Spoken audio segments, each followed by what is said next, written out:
जिसकी दया से सरस्वती भाव रही उपजाए, कार्तिक महात्म का कमल लिखे 8वां अध्याय।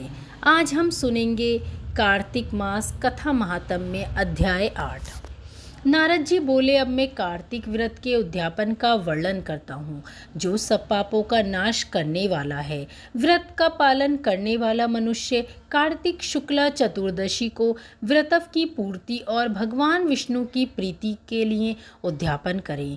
तुलसी के ऊपर एक सुंदर मंडप बनवावे, उसे केले के खंभों से संयुक्त करके नाना प्रकार की धातुओं से उसकी विचित्र शोभा बढ़ाएं। मंडप के चारों ओर दीपकों की श्रेणी सुनकर सुंदर ढंग से सजाकर रखें। उस मंडप में सुंदर बंदरवारों के सुशोभित 4 दरवाजे बनाएं और उन्हें फूलों तथा चंवर से सुसज्जित करें। द्वारे पर पृथक पृथक मिट्टी के द्वारपाल बनाकर उनकी पूजा करें। उनके नाम इस प्रकार हैं: जय, विजय, चंड, प्रचंड, नंद, सुनंद, कुमुद और कुमुदाक्ष। उन्हें चारों दरवाजों पर 2-2 के क्रम में स्थापित कर भक्ति पूर्वक पूजन करें।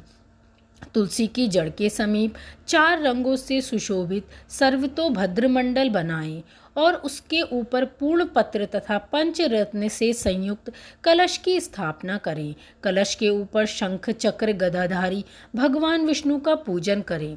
भक्ति पूर्वक उस तिथि में उपवास करें तथा रात्रि में गीत, वाद्य, कीर्तन आदि मंगलमय आयोजन के साथ जागरण करें।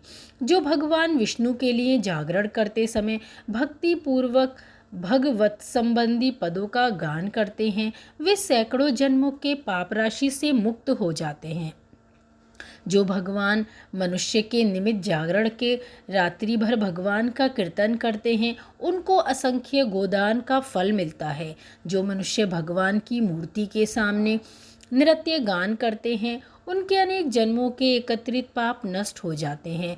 जो भगवान के सम्मुख बैठकर कीर्तन करते हैं और बंसी आदि बजाकर भगवत भक्तों को प्रसन्न करते हैं तथा भक्ति से रात्रि भर जागरण करते हैं, उन्हें करोड़ों तीर्थ का फल मिलता है।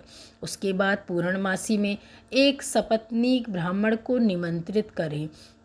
प्रातःकाल स्नान और देव पूजन करके वेदी पर अग्नि की स्थापना करें और भगवान की प्रीति के लिए तिल और खीर की आहुति दें। होम की शेष विधि पूरी करके भक्ति पूर्वक ब्राह्मणों का पूजन करें और उन्हें यथाशक्ति दक्षिणा दें। फिर उनसे इस प्रकार क्षमा याचना करें: आप सब लोगों की अनुकंपा से मुझ पर भगवान सदैव प्रसन्न रहें। इस व्रत को करने से मेरे 7 जन्मों के किए हुए पाप नष्ट हो जाएं और मेरी संतान चिरंजीवी हो। इस पूजा के द्वारा मेरी सभी मनोकामनाएं पूर्ण हो। मेरी मृत्यु के पश्चात मुझे अतिशय दुर्लभ विष्णु लोक की प्राप्ति हो। पूजा की समस्त वस्तुओं के साथ गाय भी गुरु को दान में दें। उसके पश्चात घर वालों और मित्रों के साथ स्वयं भोजन करें। भगवान द्वादशी तिथि को शयन से उठे, त्रयोदशी को देवताओं से मिले और चतुर्दशी को सबने उनका दर्शन एवं पूजन किया। इसलिए उस तिथि में भगवान की पूजा करनी चाहिए। गुरु की आज्ञा से भगवान विष्णु की सुवर्णमयी प्रतिमा का पूजन करें। इस पूर्णिमा को पुष्कर तीर्थ की यात्रा श्रेष्ठ मानी गई है। कार्तिक माह में इस विधि का पालन करना चाहिए। जो इस प्रकार कार्तिक के व्रत का पालन करते हैं, वे धन्य और पूजनीय हैं। उन्हें उत्तम फल की प्राप्ति होती है। जो भगवान विष्णु की भक्ति में तत्पर और कार्तिक में व्रत का पालन करते हैं, उनके शरीर में स्थित सभी पाप तत्काल नष्ट हो जाते हैं।